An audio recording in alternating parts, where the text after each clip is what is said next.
Welcome to Chillin' 101. We hope this video helps. You start by removing the phone and loosening the mount from the vent slats so you can work freely. This prevents damage to the vent.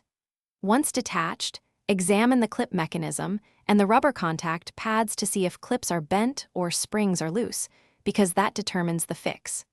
Use a small screwdriver to release retaining tabs and needle nose pliers to realign metal arms if needed. Make sure to keep tiny screws and springs in a tray so nothing disappears while you work. Now focus on the clip and contact points. If metal arms are bent, carefully realign them to restore parallel grip because proper angle gives secure hold. Once done, remove old rubber pads and either replace them with adhesive pads or glue them back using a tiny amount of superglue. Too much glue ruins flexibility. Next, check the small spring.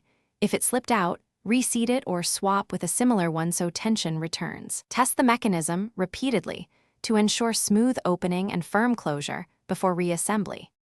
Finish by reassembling the holder and mounting it to a central vent slat that supports the weight.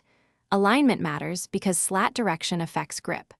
Once mounted, place your phone and perform a 3-point test.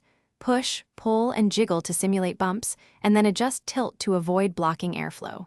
If the clip remains loose, insert a folded rubber shim or thin adhesive pad behind the clamp to increase friction.